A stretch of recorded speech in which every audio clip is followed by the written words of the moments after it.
और lecture number 46 है electrodynamics.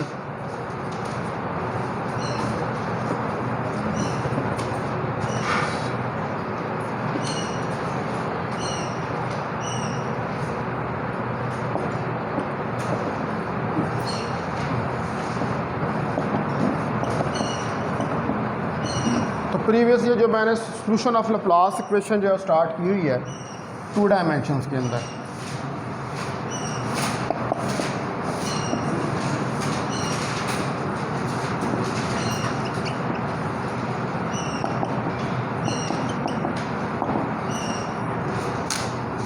Last time जो है वो हमने सी एन की वैल्यू कांस्टेंट की जो है वो कैलकुलेट कर ली थी फोरियर सीरीज़ का फार्मूला अप्लाई करके। तो ये वैल्यू आई थी हमारे पास C N is equal to 2/a 0 to a v naught of y sine n pi y/a dy। इसको क्या मैंने इक्वेशन नंबर का नाम दिया था 12 16। ये इक्वेशन नंबर 16 थी। तो अब जो इक्वेशन है आपके पास 10 यानी कि ये वाली जो इक्वेशन है v of X Y is equal to summation n1 to infinity C N E की power minus n pi x/a sine n pi y/a। Equation 10 जो है वो इस इक्वेशन का सोल्यूशन, सॉरी इक्वेशन 16 जो है, इक्वेशन 16 जो है, equation 16 is the solution of above equation। ये इस above equation का solution है। अब अगर आप सपोज करें यहाँ पर का जो स्ट्रिप है, सपोज द स्ट्रिप, जो इंसुलेटेड स्ट्रिप आपने लगाई हुई थी दो कनेक्टिंग प्लेट्स के दरमियान में, at x is equal to 0, x 0 पे है, इज अ मेटल प्लेट। वो स्ट्रिप जो है वो एक मेटल की प्लेट है, ठीक है। उसको हम अगर कंसिडर कर लें कि that is a plate of metal with constant potential V not,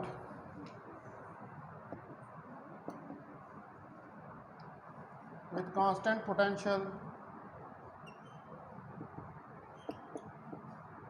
V not, जिसका कांस्टेंट पोटेंशियल V नॉट है और ये इंसुलेटेड है। And remember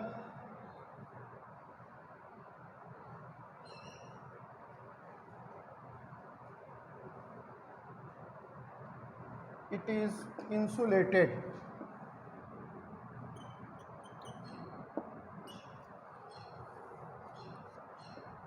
from the grounded plates at y is equal to 0।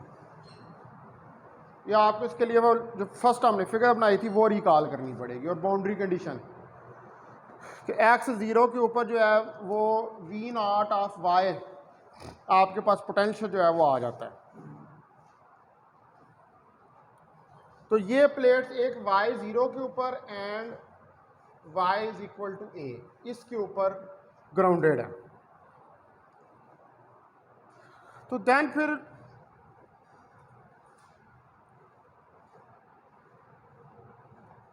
जो सी एन है that is equal to, अगर ये constant है potential V naught of y, तो फिर आप इस पोटेंशियल को इस इंटीग्रल से बाहर लेकर आ सकते हैं, ठीक है। तो 2V नॉट ओवर a 0 से a sine n pi y dy। अब ये इक्वेशन जो है इसको इंटीग्रेट किया जा सकता है 0 से a तक। तो इसको अगर हम इंटीग्रेट करें तो cn 2v0 ओवर a। अब मैं इसको इंटीग्रेट करता हूं तो ये आ जाएगा minus cos n pi y over a divided by n pi over a, 0 से a।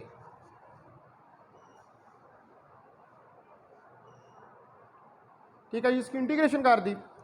अब आप इसको रीअरेंज कर लें तो cn 2v0 over a dot a over n पाई।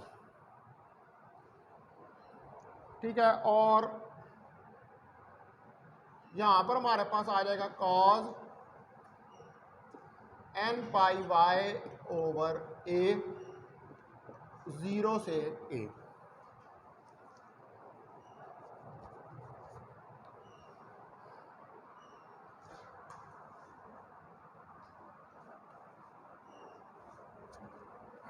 अब नाउ इसको जो इसके ऊपर लिमिट्स जो हैं उनको अप्लाई कर दें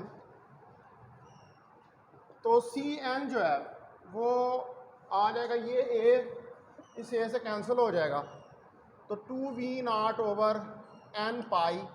अब लिमिट लगाएं minus cos n pi a over a plus n pi 0 over a। ये लिमिट लग गई, ए से कैंसिल हो गया और ये cos 0 डिग्री है, ये 1 के बराबर आ जाएगा, यानी कि ये वैल्यू 1 हो जाएगी क्योंकि cos 0 डिग्री है। तो cn 2v0 n pi into 1 minus cause n पाई, ये हमारे पास इंटीग्रल जो है वो आ जाएगा। अब अगर यहां पर n इवन है या n ऑड है, ठीक है,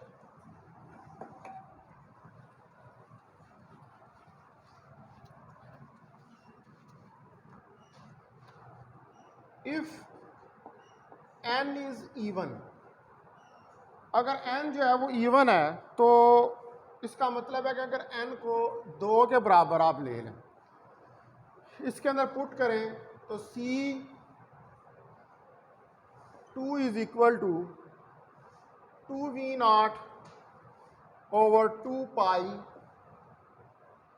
1 माइनस कॉज 2 पाई।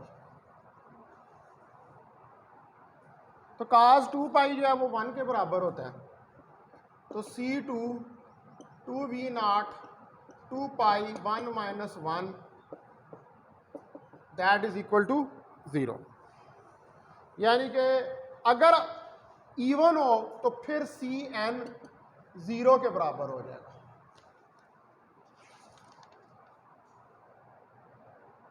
ठीक है, अब अगर n जो है वो ऑड है, ठीक है, if n is equal to 1, इसी इक्वेशन के अंदर c1 2v0 over pi 1 minus cos pi, तो c1 2v0 over pi 1 plus 1 cos pi minus 1 के बराबर होता है। तो c1 2v0 ओवर पाई 2, तो c1 क्या आ जाएगा 4v0 over pi.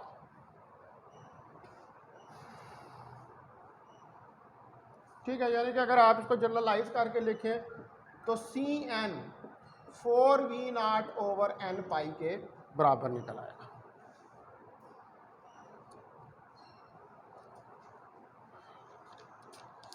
So it means कि जो आपकी इक्वेशन नंबर 13 थी, सॉरी 16 थी, जो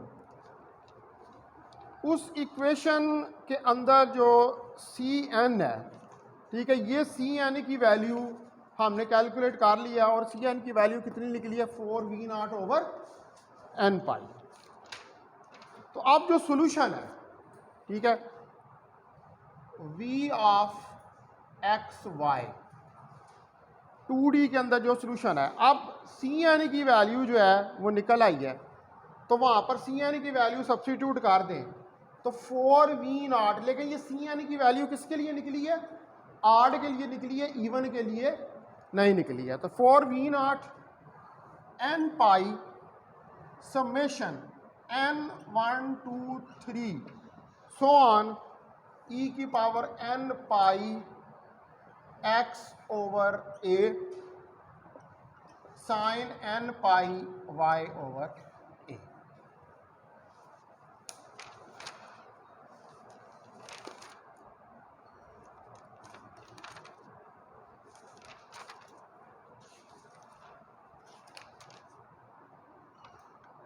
ठीक है, ये हमने सी एन की वैल्यू पुट की है इस इक्वेशन में, ये जो थी v ऑफ एक्स वाई। अब इसको पता नहीं मैंने क्या नंबर दिया हुआ है उस पर कल, n1 टू इन्फिनिटी, ये जो सोल्यूशन था e⁻n पाई x/a sine n pi y/a।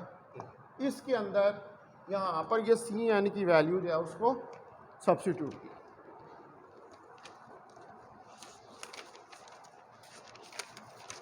तो now this is the final solution.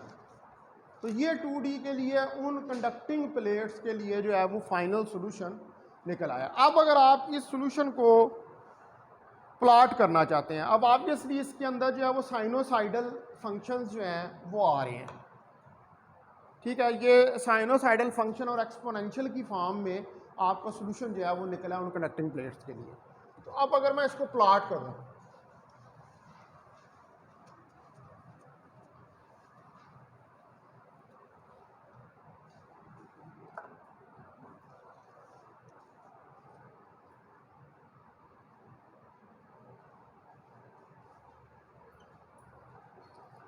इधर ओरिजिन ले लें और इधर ये 0.1 जो है उसको ले लें। तो यहाँ से हमारे पास पहला जो ग्राफ है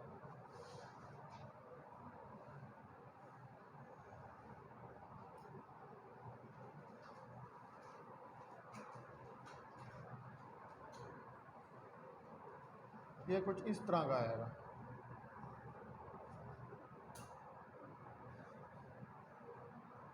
इसको 1 कह लें। उसके बाद यहाँ से एक दूसरा ग्राफ ये चलेगा,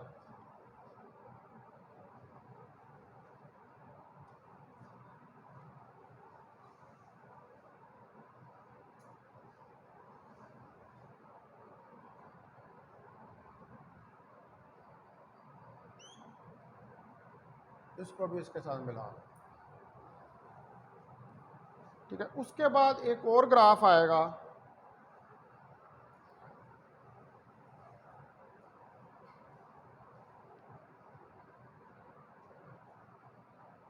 उसको भी इधर मिला, ठीक है। फिर लास्ट वन पे आएगा आपके पास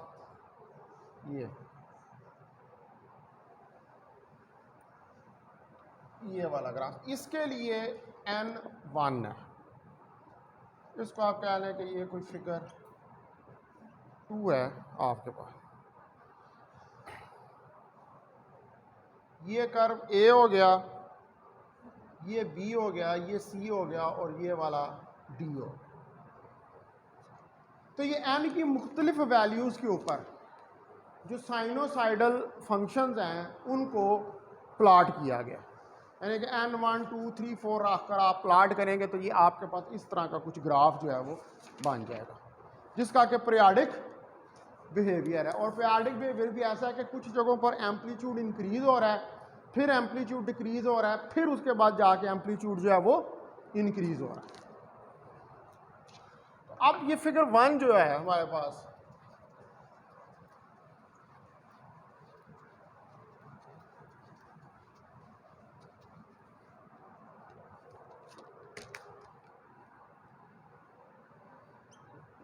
फिगर 1 shows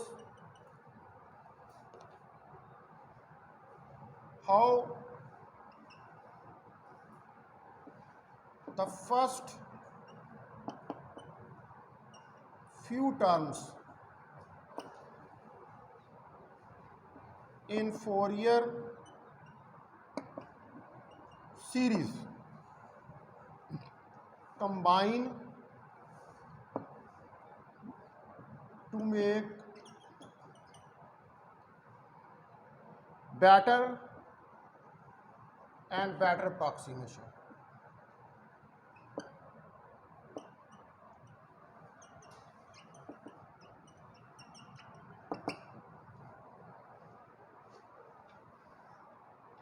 ठीक है, ये कंबाइन की है वैल्यू सारी एक ही प्लाट के अंदर फोरियर सीरीज की।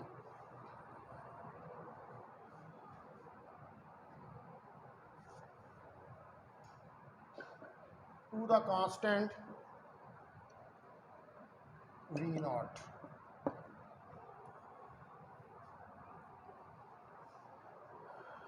अब यहां पर जो n1 है, ए जो है ये प्लाट n1 के लिए है और only B includes n up to 5, n की वैल्यू अगर 5 तक दे दें, और सी जो है फर्स्ट 10 टर्म्स और सी पहली 10 टर्म्स को रिप्रेजेंट कर रहा है। उसके बाद डी जो है ये है सम ऑफ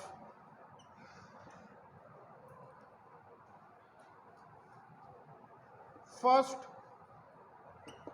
100 टर्म्स।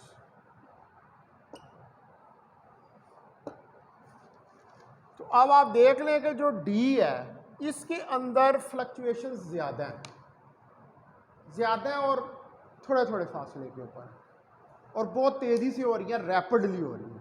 उसकी वजह कि इसके अंदर टर्म्स जो हैं वो बहुत ज़्यादा है। एन के अंदर जो है वो सिर्फ एक ही एम्पलीट्यूड है n1 के लिए, क्योंकि उसमें टर्म ही सिर्फ एक है।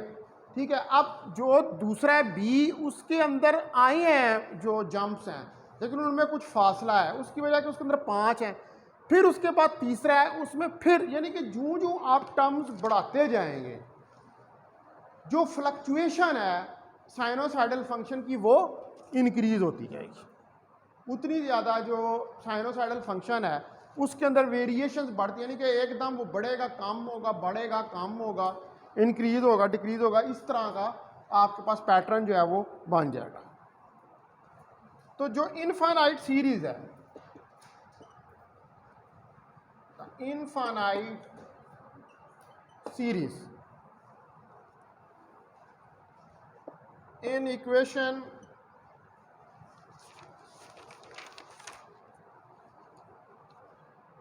v of x y for v naught over n pi summation I1 to 2 3 and so on e के power n pi x over a sin n pi y over a। अब ये एक इनफाइनाइट सीरीज है, ठीक है ना, ये आप इन्फिनिट तक जा रही है ये सीरीज। तो इसको कैन बी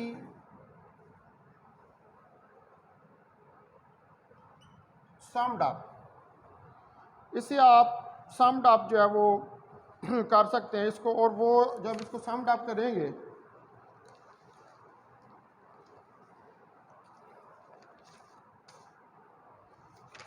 इसको, ये वैसे मैं लिखवा रहा हूँ लेकिन यहाँ तक करने की ज़रूरत जो है वो नहीं होती, सॉल्यूशन इसका निकल आया हुआ है।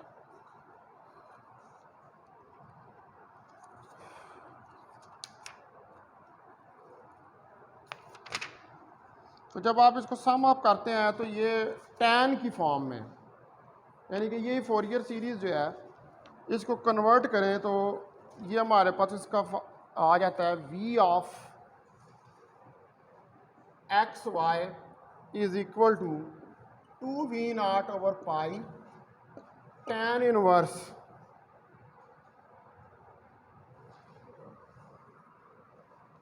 v of xy 2 pi over v0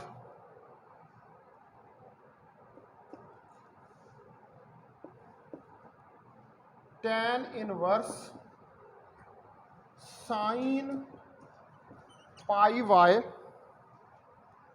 over a divided by sin pi x over a, sin hyperbolic pi x over a। तो ये हमने इसको सम अप किया किसके लिए, for n is equal to 1 के लिए।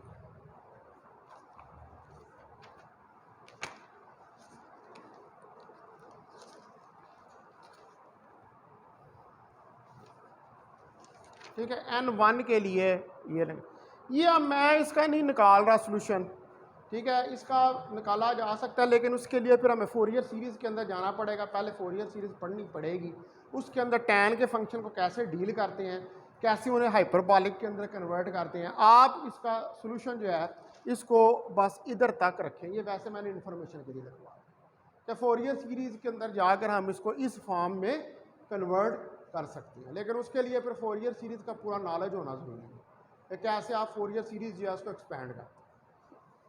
ठीक है, आपका सोल्यूशन जो है वो यहाँ तक निकल आया। ठीक है, ये v ऑफ एक्स वाई जो है वो निकल आया, जिसको हमने प्लॉट करके भी देखा है यहाँ पर। ठीक है जी, तो ये 2D के अंदर जो है ये सोल्यूशन निकल आया। नो अब जो है वो हम आगे की तरफ बढ़ेंगे कि 1D भी हो गया और 2D भी हो गया।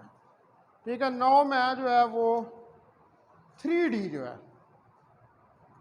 उसको अब डिस्कस करूंगा कि 3D के अंदर जो है वो हम कैसे इसका सोल्यूशन जो है वो निकाल सकते हैं।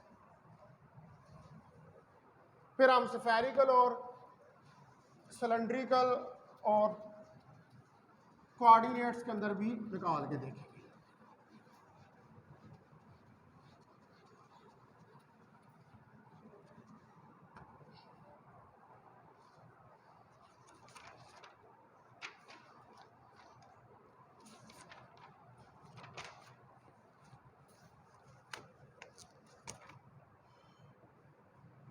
Laplace equation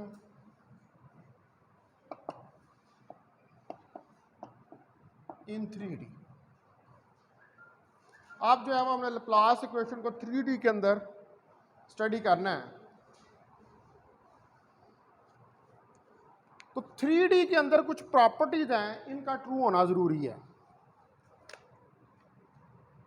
in 3 dimension the following properties remain true.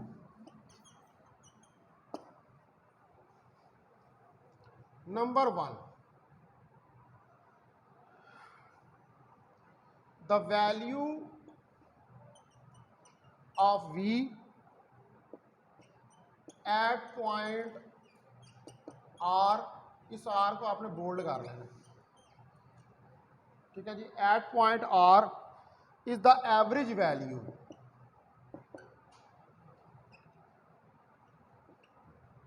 ये एवरेज वैल्यू है of V over a spherical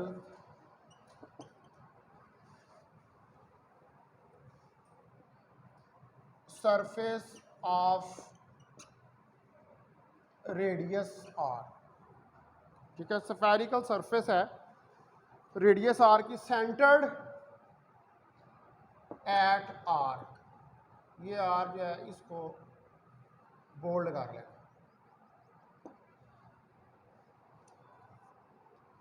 तो इसका मतलब है कि जो V ऑफ R है फिर, ठीक है, वो क्या हो जाएगा, 1/4 पाई R square V VD a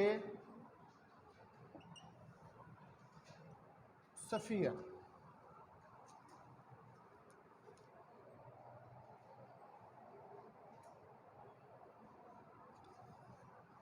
ठीक है जी, एक प्रॉपर्टी होगी। दूसरी प्रॉपर्टी जो है अब second, as a consequence V has no local maxima and minima। अब आपको पता है कि ये बार बार बात जो है इसको हम स्टडी कर चुके हैं कि जो V है उसका लोकल मैक्सिमम या मिनिमम नहीं होता, क्योंकि जो पोटेंशियल होता है वो कांस्टेंट होता है। तो जब पोटेंशियल की वैल्यू कांस्टेंट है तो फिर आपके पास मैक्सिमम या मिनिमम वैल्यूज जो हैं वो नहीं हो सकती।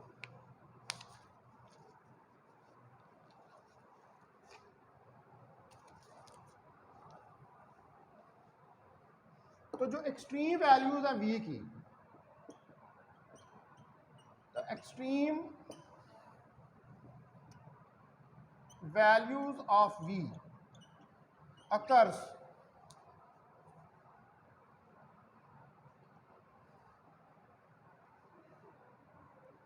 V must occurs at the boundary। तो जो मैक्सिमम वैल्यूज हैं V की वो बाउंड्रीज के ऊपर अकर करती हैं या बाउंड्री के ऊपर अकर करती है।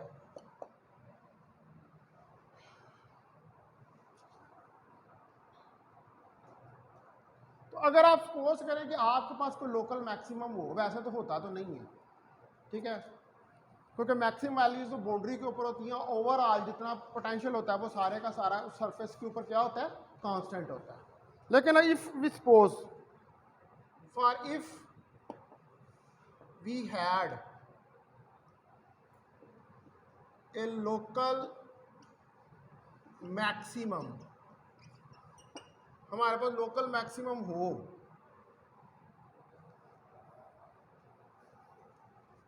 एट R, इस पॉइंट R के ऊपर, सपोज करें कि अगर लोकल मैक्सिमम हो, वैसे तो ये है कि वो तो सारे का सारा सेम ही होगा, सेंटर से लेकर बाउंड्री तक, उसमें तो कोई फर्क। लेकिन अगर आप सपोज कर लेंगे आपके पास लोकल मैक्सिमम जो है वो कर रहा है R के ऊपर, देन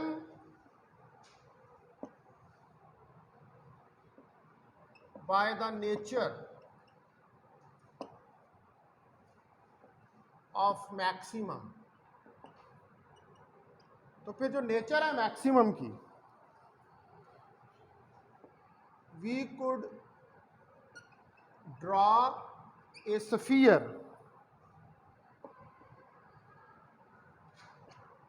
अराउंड R। ठीक है, तो अगर कोई बाउंड्री है जिसके ऊपर लोकल मैक्सिमम है तो फिर आप R के अबाउट एक स्फीयर ड्रा कर दें, over which all values of V, जिसके ऊपर V की तमाम वैल्यूज हैं। बाउंड्री ड्रा कर दी ना, स्फीयर बना दिया, अब उसके ऊपर V की जितनी वैल्यूज हैं would be less than at R।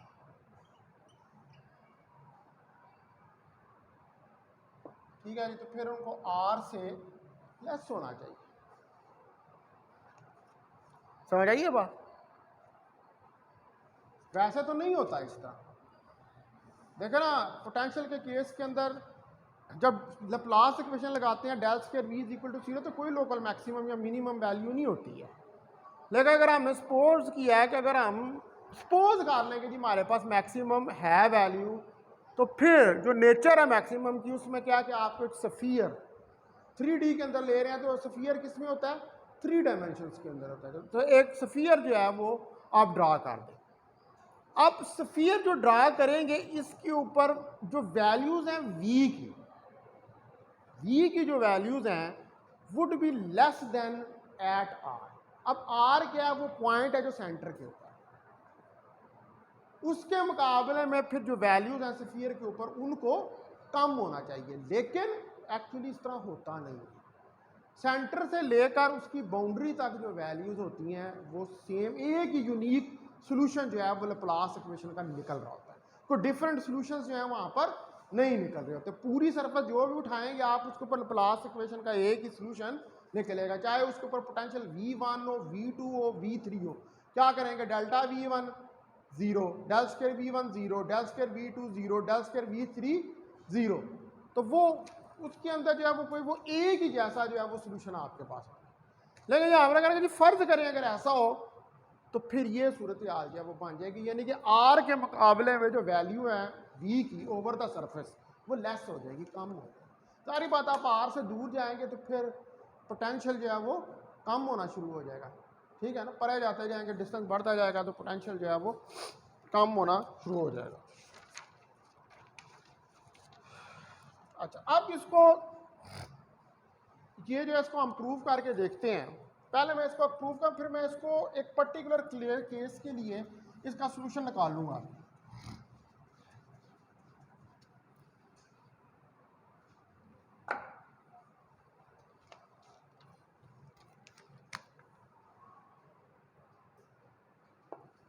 तो अब इसका प्रूफ जो है वो हम देखते हैं। तो let calculate the average potential. तो अब आप एक एवरेज पोटेंशियल जो है, ठीक है, उसको कैलकुलेट करें ओवर ए स्फेरिकल सरफेस, एक स्फेरिकल सरफेस के ऊपर, ठीक है। क्योंकि हमने यहाँ पर अब 3D के अंदर, तो 3D के अंदर फिर मैं कोई स्फेरिकल सरफेस जो है उसको ले सकता हूँ। स्फीयर 3D के अंदर होता है। तो एक स्फेरिकल सरफेस है, उसके ऊपर पोटेंशियल की जो वैल्यूज है उसको देखना है हमने। और इस स्फेरिकल सरफेस का रेडियस क्या है स्फीयर का, of radius capital R. Capital R जो है वो इसका रेडियस है। Due to a single point charge, एक सिंगल पॉइंट चार्ज की वजह से Q located outside the sphere.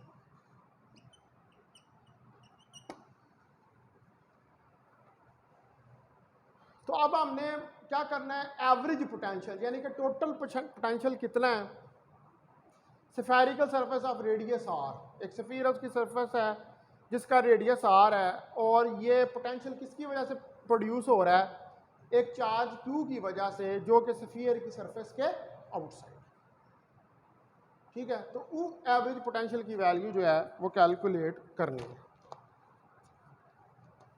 तो we centre the sphere at the origin. Sphere को हम ओरिजिन के ऊपर सेंटर कर देते हैं। एंड चूज कोऑर्डिनेट्स, और कोऑर्डिनेट्स जो हैं उनको चूज करते हैं so that Q lies at Z axis.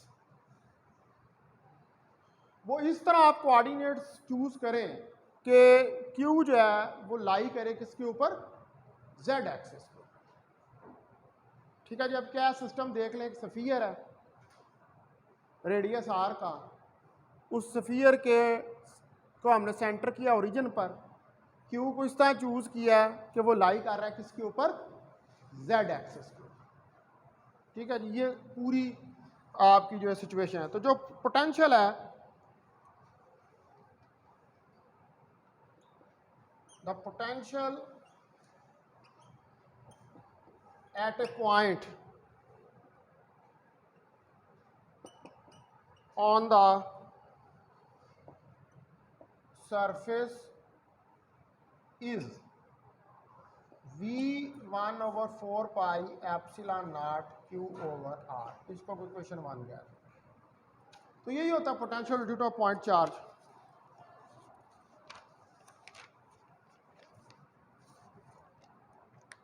No I will draw a figure.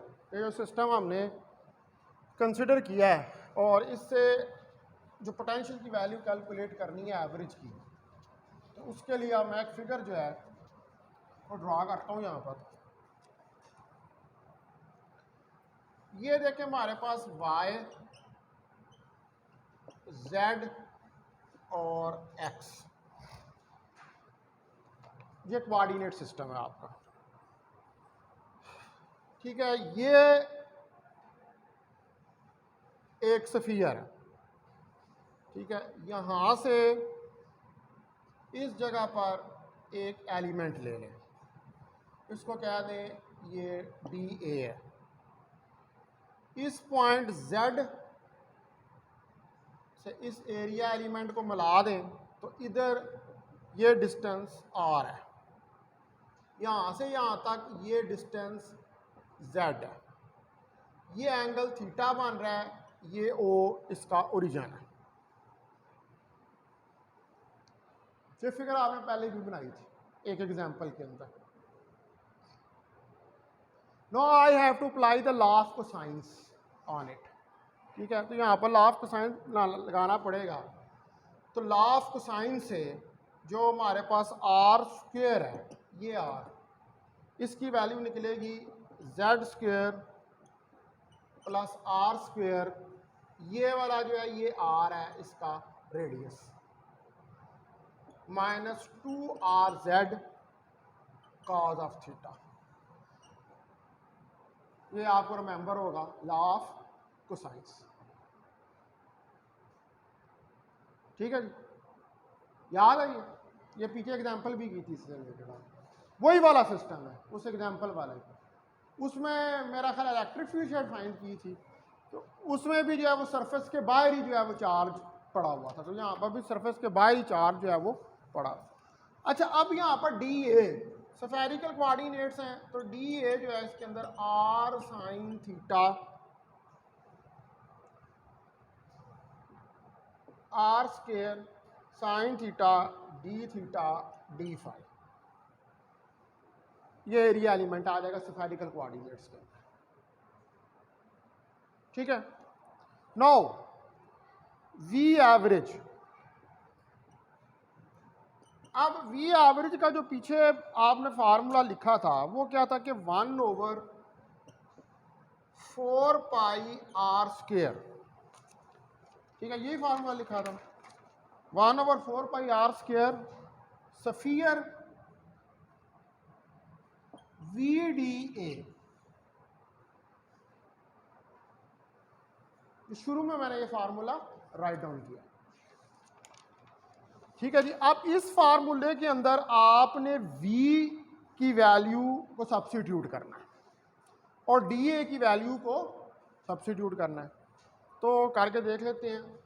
v average is equal to 1/4 pi R square 1/4 pi epsilon naught. v की जगह पर q ओवर r और d की जगह पर R square sine theta D phi.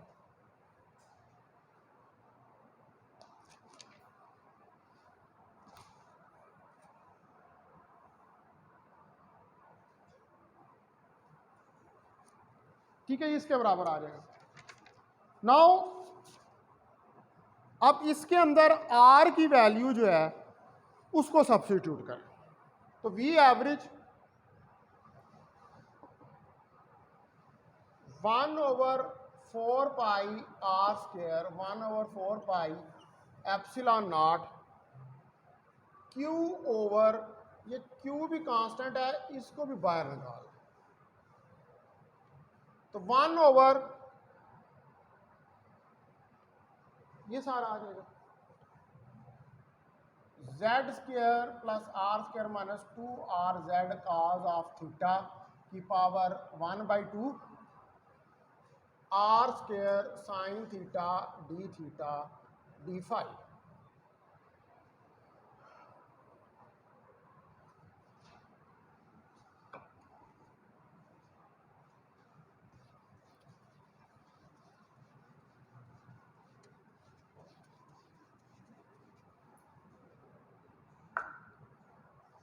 तो V average, अब इसको टास्क है हमारा क्या, हमने इसको इंटीग्रेट करना है। तो आपके पास दो इंटीग्रेशन आ रही हैं, ठीक है। एक इंटीग्रेशन जो है वो थीटे के ऊपर आ रही है, दूसरी इंटीग्रेशन फाई के ऊपर आ रही है, ठीक है। तो आर स्क्वायर तो फिर यहाँ से कांस्टेंट हो गया, ये तो बाहर आ जाएगा 1/4 pi R square Q R square 4 pi epsilon naught 0 to pi Z square plus R square minus 2RZ cos of theta की power -1/2 sine theta D theta 0 to 2 pi D phi.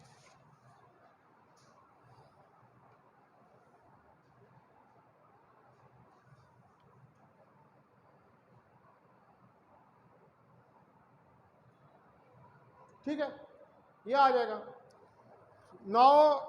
अब इसका तो आपको पता है कि इसका क्या होगा 2 पाई, इसकी इंटीग्रेशन करोगे तो 2 पाई आ जाएगा। तो V average Q R square 2 pi 4 pi R square 4 pi epsilon naught, ये बल्कि आर को इधर काट दें, ये कट गया यहाँ पर 0 से pi Z square plus R square minus 2RZ cos of theta -1/2 sine theta D theta.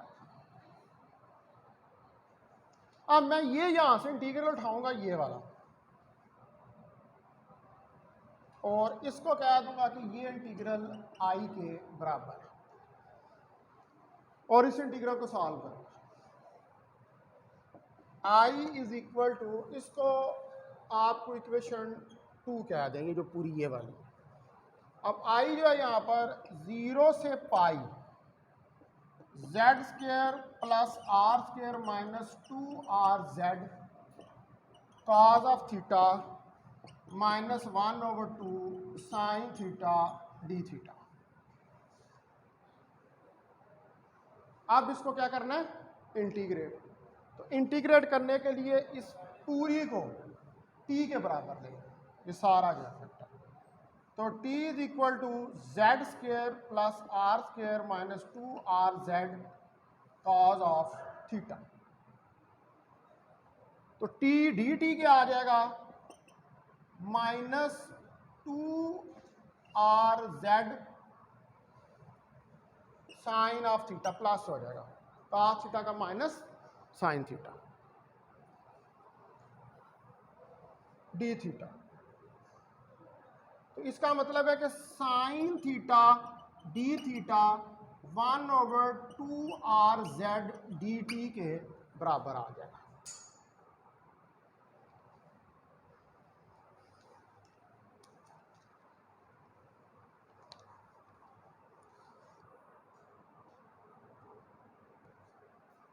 ठीक है, नो आप इसको सब्स्टिट्यूट कर दें ऊपर वाले इंटीग्रल के अंदर, तो ऊपर वाले इंटीग्रल में इसको सब्स्टिट्यूट करेंगे तो ये हमारे पास आ जाएगी आई की value 1/2RZ integral 0 to pi dt over t under root.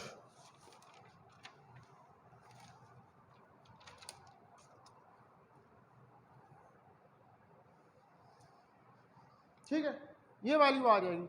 अब इसको ऊपर ले जाए तो I is equal to 1/2 RZ 0 to pi T की power minus 1/2 dt,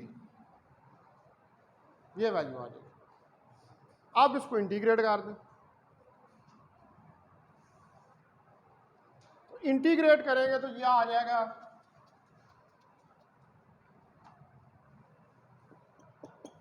1/2 RZ integration T की पावर -1/2 प्लस 1 -1/2 प्लस 1, ठीक है। तो ये टी की पावर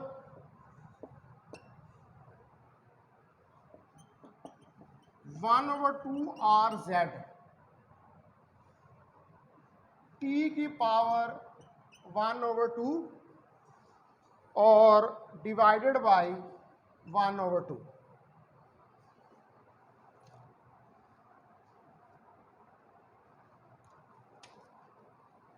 तो ये 2 ऊपर जाएगा तो इस 2 से कैंसिल हो जाएगा। तो आई जो है यहाँ पर टी की पावर 1/2 वो किसके बराबर है, 0 से pi R square plus Z square minus 2 R Z cos of theta 0 से पाई।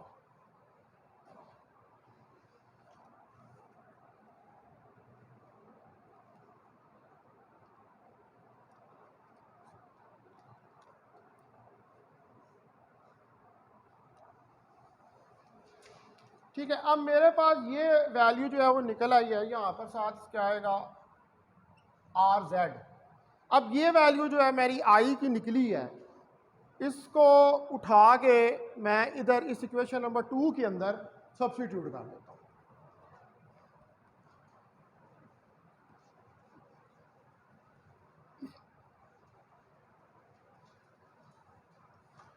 इक्वेशन नंबर 2 देखें आप कि I is equal to 2 pi Q divided by 4 pi epsilon naught, यहाँ से 1/RZ और ये इंटीग्रल जो है ये आ जाएगा R square plus Z square minus 2RZ cos of theta 0 से पाई।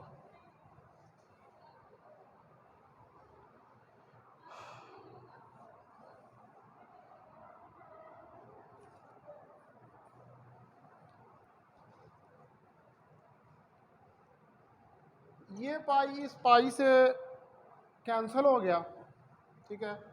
ये 2 एक दफ़ा इस 2 से कटा, तो आई जो है that is equal to Q over 4 pi epsilon naught 1/2 RZ। अब इसके अंदर वैल्यूज रखेंगे तो क्या आ जाएगा, R square plus Z square minus 2RZ cos of pi under root minus R square plus Z square minus 2RZ cos of 0 degree.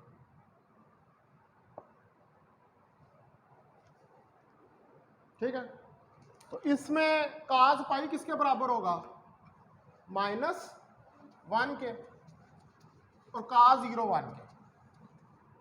So it means के I Q over 4 pi epsilon naught 1/2 RZ R square plus Z square plus 2RZ, ठीक है जी, under root minus R square plus Z square minus 2RZ।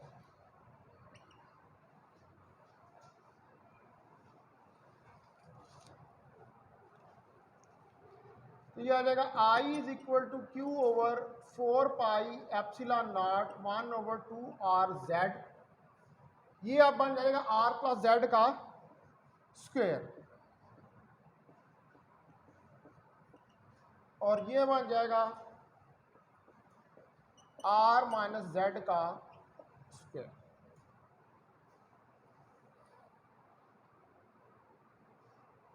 ठीक है, तो I जो है that is equal to Q over 4 pi epsilon naught 1 over 2 R Z is equal to into, अब ये स्क्वायर अंडर रूट से कैंसिल हो जाएगा, तो r plus Z minus r minus Z.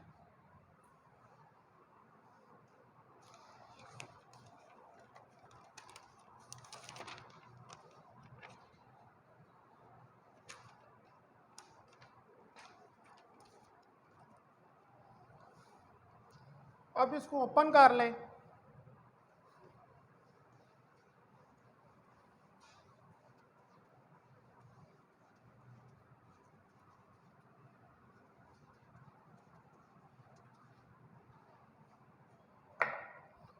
Open करेंगे तो क्या आएगा कि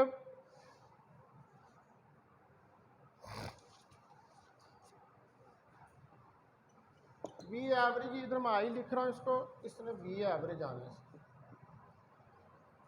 आई को तो हमने कैलकुलेट कर लिया हो,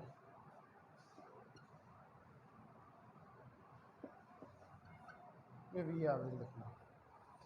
अच्छा, वी एवरेज जो है वो Q over 4 pi epsilon naught 1 over 2 R Z, तो z plus R minus z plus R cancel हो गया, तो V average Q over 4 pi epsilon naught 1 over 2 R Z into 2 R, ये दो से कट गया, आर से कट गया, तो V average 1 over 4 pi epsilon naught Q over Z. कौन सा?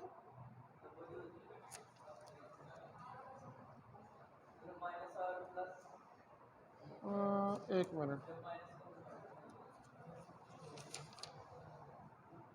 मैंने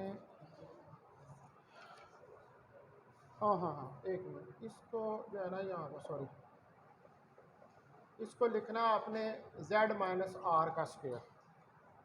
ठीक है, तो जब इसको z माइनस आर लिखेंगे ना तो ये हो जाएगा, क्योंकि ये स्क्वायर है तो ये इसको r माइनस जेड और z माइनस आर दोनों लिख सकते हैं, उससे कोई फर्क नहीं पड़ता।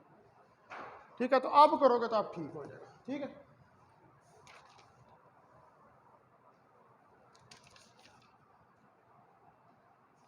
अब ये जो है ये इक्वेशन नंबर 3 आ गई।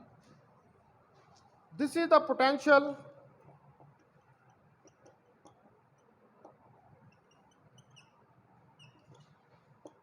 ये आपके पास पोटेंशियल है due to Q at the centre of the sphere.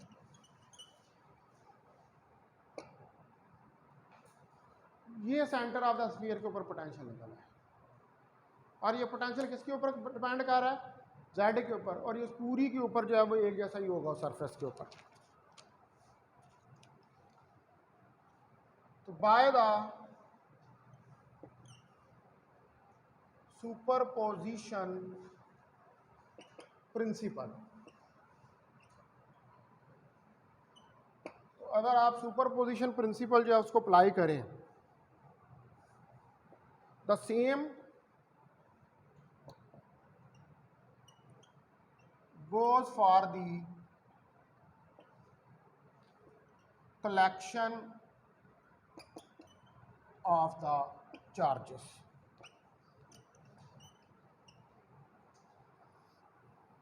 Outside the sphere.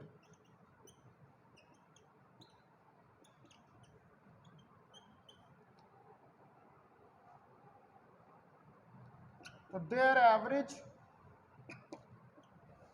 potential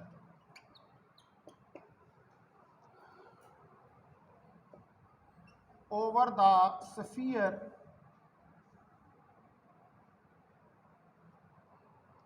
is equal to the net potential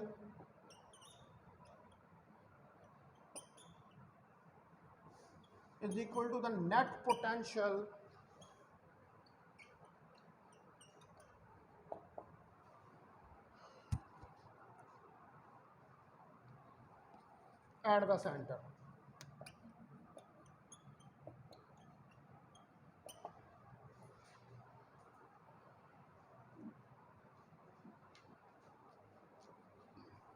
तो अब ये पोटेंशियल तो निकल आया क्यू चार्ज की वजह से सेंटर के ऊपर। तो अगर आपके पास कलेक्शन ऑफ चार्जेस हों outside the surface of the sphere, तो उनकी वजह से भी जो पोटेंशियल है ओवर द स्फीयर वो क्या होगा, is equal to the net potential at the centre. यानी कि जितना सरफेस पर होगा उतना ही सेंटर पे होगा। तो जितना सरफेस पे होगा उतना सेंटर पे होगा, तो इसका मतलब है कि पोटेंशियल के अंदर कोई लोकल मैक्सिमम या मिनिमम नहीं है, एक ही वैल्यू है। लेप्लास इक्वेशन का एक ही यूनिक सोल्यूशन जो है वो इधर है, इसके अलावा और कोई सोल्यूशन जो है वो पॉसिबल नहीं है। उसने कांस्टेंट ही रहना, उसकी वैल्यू जो है उसने चेंज नहीं होना। ठीक हो गई जी बात। अच्छा, अब जो है नेक्स्ट हमारे पास इसको 3D के अंदर जो है वो हमने किसी प्रॉब्लम को अब सॉल्व करना। ठीक है, तो इसका सॉल्यूशन जैसे हमने 2D का सॉल्यूशन देखा था उसी तरह इसका भी सॉल्यूशन देखना।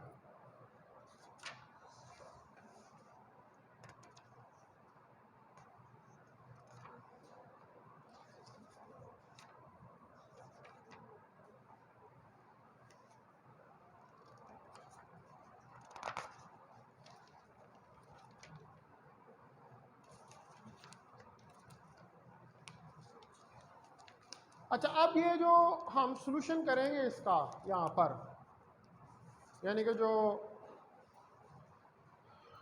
3D के अंदर करके देखेंगे, ये एक्चुअली इसका सॉल्यूशन है कार्टेशियन कोऑर्डिनेट्स। ठीक है, क्योंकि कार्टेशियन कोऑर्डिनेट्स में 3D के अंदर एक्स वाई और जेड, यानी कि ये 3D ही सॉल्यूशन कौन सा है, कार्टेशियन कोऑर्डिनेट्स का सॉल्यूशन। यानी कि अगर कहीं पेपर में पूछे कि 3D में करो या कार्टेशियन कोऑर्डिनेट्स में करो, तो यही वाला हमने प्रॉब्लम जो है वहाँ पर सॉल्व करना है।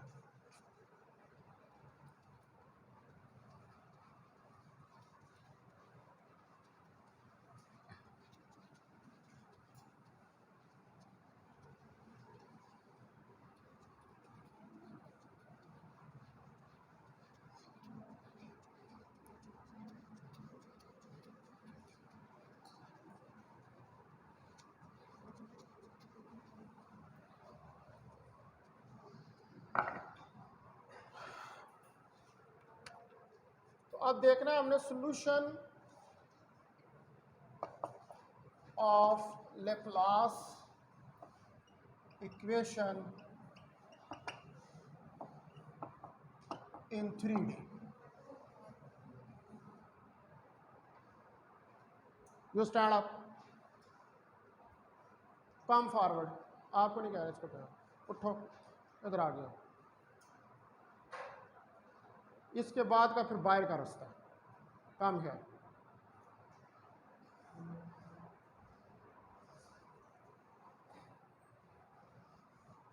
अब यहाँ पर जो हम सिस्टम कंसिडर करेंगे, एक रेक्टेंगुलर मेटल पाइप है। ठीक है, consider N infinitely long rectangular metal pipe. ठीक है, रेक्टेंगुलर शेप है। रेक्टेंगल क्या होती है, जिसकी दो साइडें बराबर होती हैं और जिसकी दो साइडें बराबर नहीं होती हैं, उसको रेक्टेंगल कहते हैं। एक रेक्टेंगुलर शेप का पाइप है जो कि इनफाइनाइटली एक्सटेंडेड है और इसकी साइड्स हैं with sides A and B. A और बी जो हैं वो इसकी साइड्स हैं।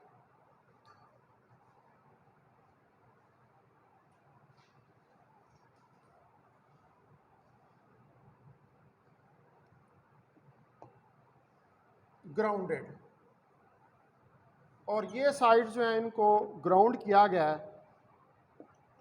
But one end at x is equal to 0। लेकिन 8 एंड जो है x 0 के ऊपर maintained at the specified potential. उसको एक स्पेसिफाइड पोटेंशियल जो है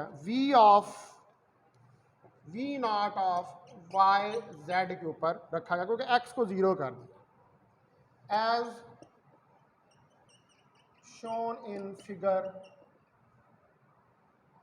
1।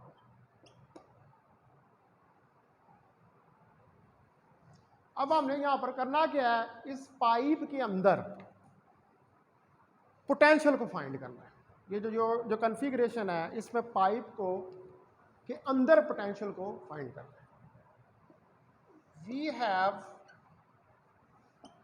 To find the potential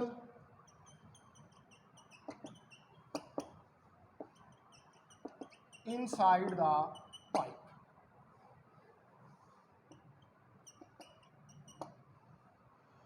pipe के अंदर जो है वो आपने पोटेंशियल फाइंड करना है।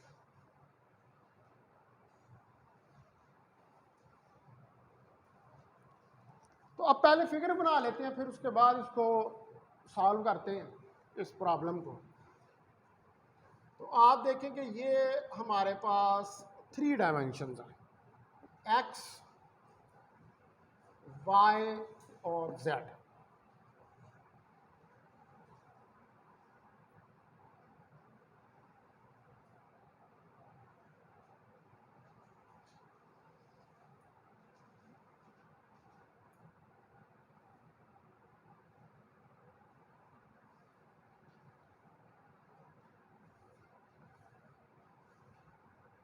इसको इसके साथ मिला दें, यहाँ से इसको मिला दें और इसे इसके साथ। ठीक है जी। अब इस जगह पर v 0 है,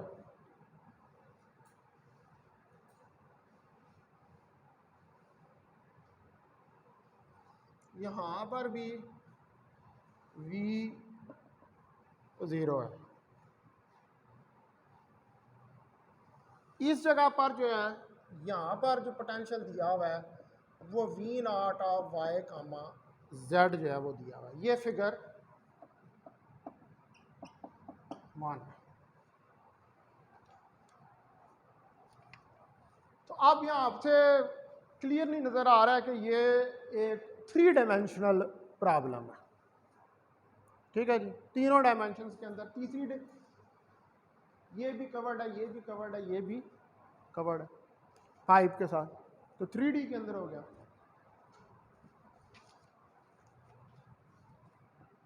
so this problem is in 3D। ये 3D के अंदर ये प्रॉब्लम है। तो इसके लिए फिर जो लाप्लास इक्वेशन है, सो लाप्लास इक्वेशन फॉर 3D के लिए जो लाप्लास इक्वेशन है, curly square v over curly x square plus curly square v over curly y square plus curly square v over curly z square, that is equal to 0। ये 0 के बराबर है। यही Laplace है 3D के अंदर। ये हो गया, पहले आपने 1D में किया था तो ये दोनों उड़ा दिए थे, 2D के अंदर किया था तो ये एक को उड़ाया था। अब चूंकि 3D के अंदर है तो फिर ये तीनों रखने पड़ेंगे।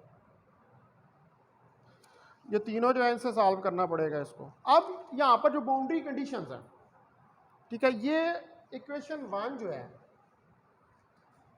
ये सब्जेक्टेड है जिन बाउंड्री कंडीशंस के। Equation 1 is subjected to the boundary conditions.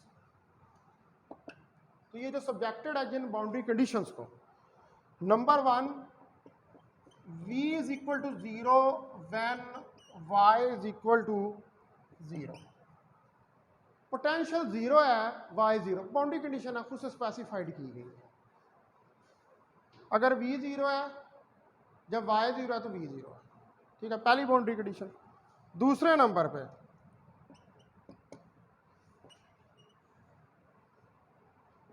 v is equal to 0 when y is equal to a।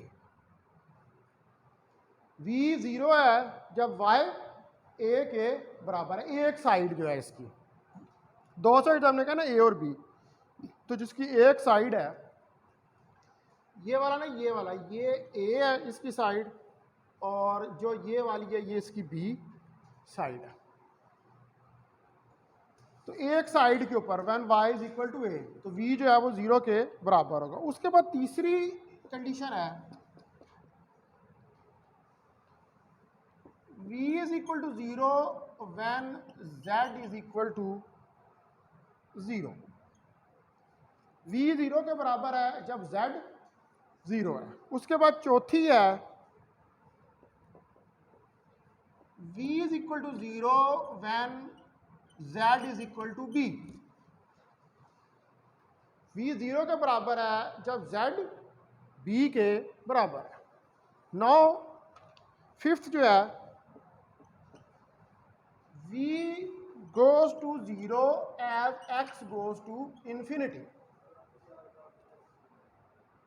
v 0 हो जाता है अगर x इन्फिनिट हो जाए। उसके बाद छठी जो है v of i, v is equal to v naught y of z के बराबर है when x is equal to 0।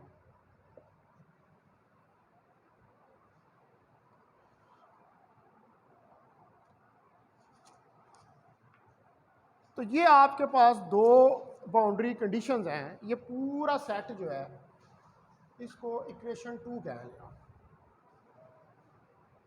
इस पूरे सेट 6 बाउंड्री कंडीशन, पिछले में 4 थी, वो 2D के अंदर था। जब 1 थी तो 2 थी, तो 2-2 के साथ बाउंड्री कंडीशन, डायमेंशन बढ़ रही है तो 2-2 के साथ बाउंड्री कंडीशन जो है उनके अंदर इंक्रीज आ रहा है। अब जो है हमारा टास्क पहले तो ये है कि इन बाउंड्री कंडीशंस के तहत हमें इस इक्वेशन का सॉल्यूशन है।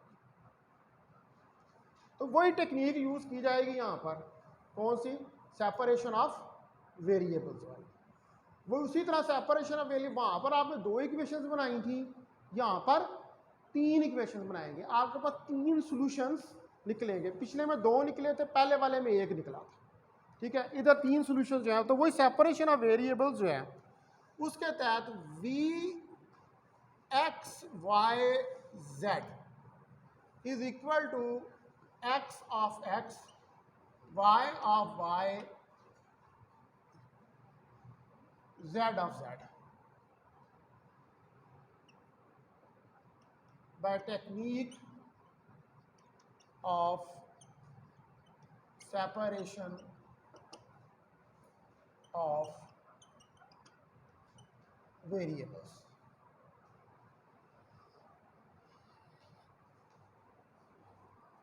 तो जो टेक्निक है सेपरेशन ऑफ वेरिएबल्स की, उसके जरिए में पीछे आपने क्या था, ये नहीं था रखा, उससे पिछले में ये नहीं था रखा। ठीक है, तो अब यहाँ से क्लियर नजर आ रहा है कि 3 सॉल्यूशन जो है वो इस इक्वेशन के निकलने हैं। तो इसको कह दें ये इक्वेशन नंबर 3 है। This is equation number 3। अब जो ये इक्वेशन नंबर 3 है इसको 1 में पुट कर। ठीक है, पुट 3 into 1, 3 को 1 के अंदर सब्स्टिट्यूट कर। तो करली स्क्वायर v की जगह पर आ जाएगा x of x, y of y, z of z over करली x स्क्वायर प्लस करली square x of x, y of y, z of z over curly y square plus curly square x of x, y of y, z of z divided by curly z square that is equal to 0.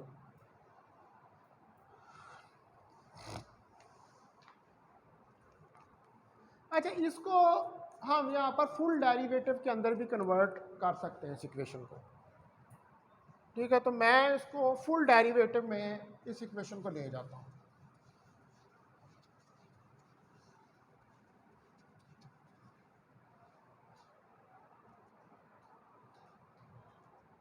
तो अब पहले number पर यहाँ पर ये x के ऊपर हो रहा है, तो y of z, y of y और z of z, y of y,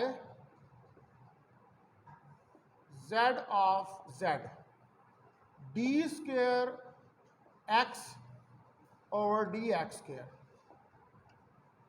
ये आ जाएगा प्लस अब इसके अंदर x ऑफ x और z of z,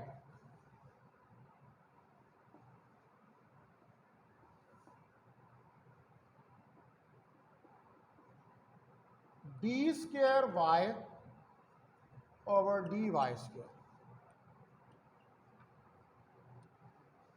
plus x of x, y of y, d square z of z, dz square that is equal to 0।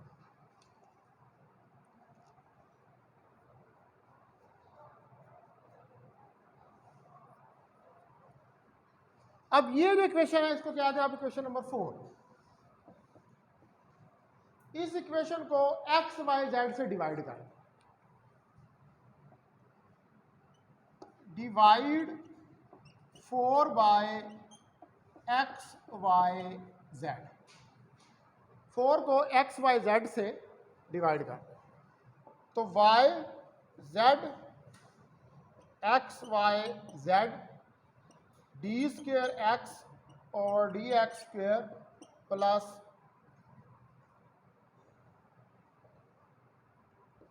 x z x y z D square y D Y square plus X Y Z, ठीक है, और D square Z over D Z square that is equal to 0।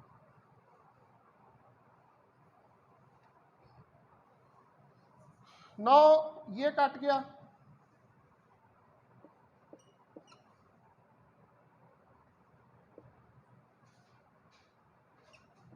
ये cut गया, तो यहां से आ जाएगा 1 over X D square X over D X square plus 1 over Y D square Y over D Y square plus 1 over Z D square Z over D Z square that is equal to 0।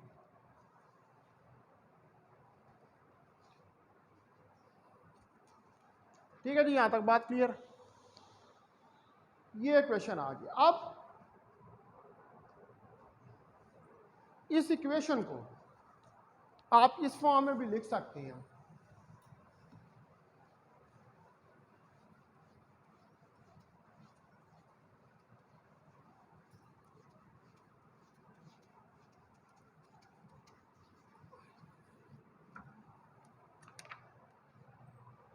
f of x g of y plus h of z is equal to 0।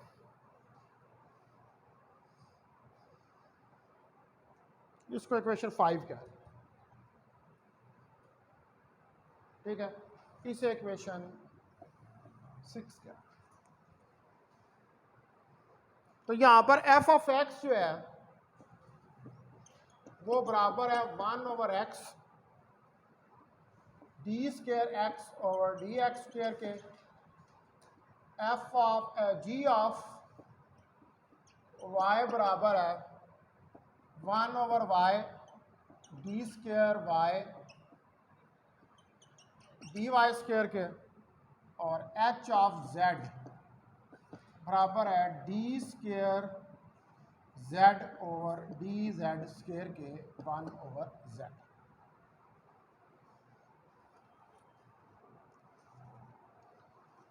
अब यही values जो हैं इनको आप C1, C2 और C3 भी कह सकते हैं, ठीक है।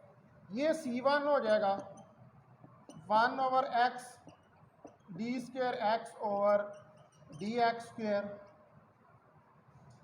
C2 हो जाएगा 1/y D square Y over D Y square और C3 हो जाएगा 1/z D square Z over D Z square. तो C1, C2 और C3, तो इसका मतलब है कि ये भी हो जाएगा फिर C1 plus C2 plus C3 is equal to 0। That is equation number 7।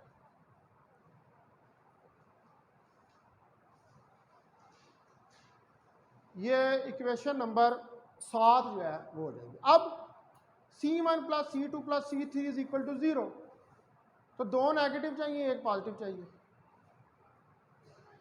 ठीक है, या दो पॉजिटिव और एक नेगेटिव जो है वो चाहिए। तो अब हम यहाँ पर इस इक्वेशन को मद्देनजर रखते हुए C1 को पॉजिटिव कर देते हैं और C2 और C3 को नेगेटिव कर देते हैं, ठीक है। C1 is positive and C2 and C3 is negative।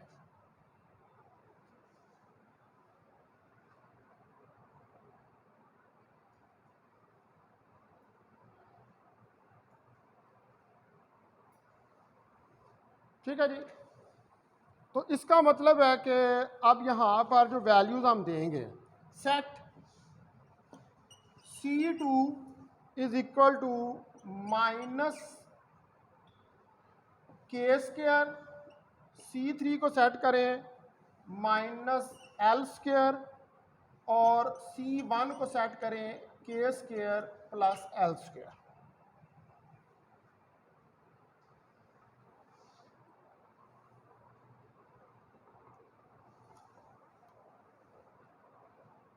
No, अब ये आपने सेट कर दिया, ये कांस्टेंट्स जो हैं।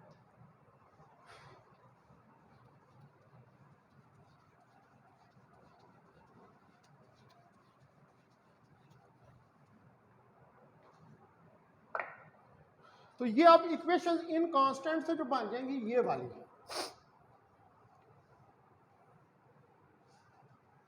D square X over D X square K square plus L square X C1x, ठीक है। तो ये D square X over D X square की वैल्यू है। इसी तरह D square Y over D Y square minus K square Y, इसी तरह डी स्क्वायर जेड और D Z square that is equal to minus L square Z. ये सारा जो सेट है इक्वेशंस का, इसको क्या कहते हैं, ये इक्वेशन नंबर 8।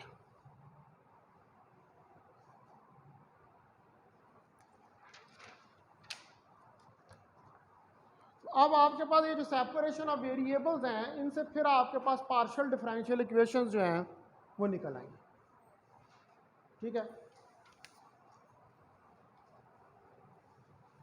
तो once again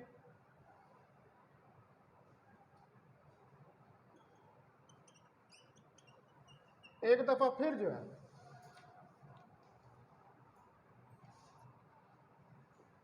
separation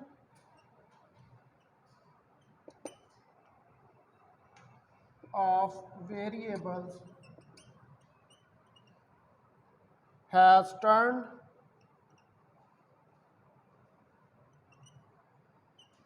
into the partial differential equations.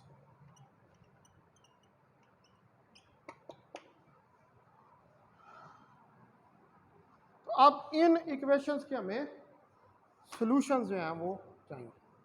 तो वो फिर अब मैं यहाँ पर एंड करता हूँ इसको लेक्चर को। वो फिर कल जो है मैं उनके इसके सॉल्यूशंस जो हैं उनको कैलकुलेट करूँ।